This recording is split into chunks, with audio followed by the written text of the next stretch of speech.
माँ ने अपनी आंखों से देखा कि उनका बेटा सीढ़ियाँ उतर रहा था। लेकिन अजीब बात यह थी कि नीचे खड़े पिता उसे पिछले 6 मिनट से देखने का इंतजार कर रहे थे, फिर भी बेटे का कहीं पता नहीं था। स्कूल जाने का समय हो रहा था और देर होने वाली थी, इसलिए पिता ने जल्दी करने के लिए ऊपर फोन किया। लेकिन पत्नी ने कहा कि बच्चा तो पहले ही नीचे जा चुका है। यह सुनकर दंपति को कुछ गड़बड़ लगी और दोनों तुरंत सीढ़ियों में मिले, लेकिन वहाँ भी बेटे का कोई निशान नहीं था। फिर भी उन्हें स्थिति की गंभीरता का अंदाजा नहीं हुआ। उन्होंने सोचा कि शायद बेटा स्कूल नहीं जाना चाहता और वापस घर में कहीं छिप गया होगा। लेकिन जब उन्होंने पूरा घर छान मारा तब जाकर समझ आया कि बेटा कहीं भी नहीं है। अब दंपति घबरा गए। पत्नी पति को ही दोष देने लगी कि शायद उसने ठीक से देखा नहीं और बेटा निकल गया। लेकिन पति ने कहा कि उसकी कार तो दरवाजे को ब्लॉक कर रही थी, बेटा बाहर जा ही नहीं सकता था। अचानक पति को कुछ याद आया। नीचे रहने वाली लड़की अक्सर उनके बेटे को पढ़ाती थी। दोनों तुरंत उसके घर गए, लेकिन वहाँ कोई नहीं था। उन्होंने सभी पड़ोसियों से पूछताछ की, लेकिन कुछ पता नहीं चला। आखिरकार पति ने पुलिस को बुलाया। कुछ ही देर में पुलिस मौके पर आ गई। उन्हें पता चला कि बच्चा 7:40 पर नीचे गया था और सीढ़ियों में रहस्यमय तरीके से गायब हो गया। पुलिस ने इमारत की जांच शुरू की। उन्हें पता चला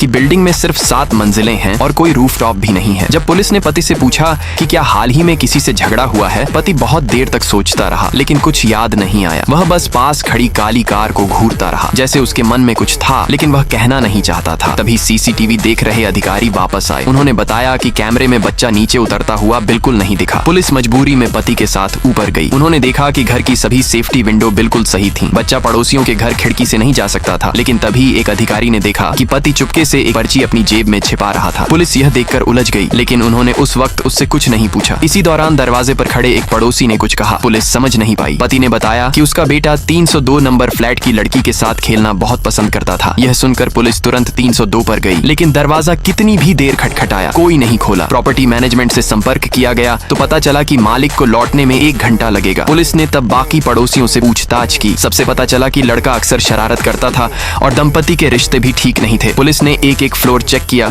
लेकिन बच्चा कहीं नहीं मिला। फिर उन्होंने नीचे कॉलोनी में तलाश करने का फैसला किया। तभी उन्हें एक नया सुराग मिला। फ्लावर बेड की मिट्टी उखड़ी हुई थी। पुलिस तुरंत समझ गई कि यह मामला अब और गंभीर हो सकता है।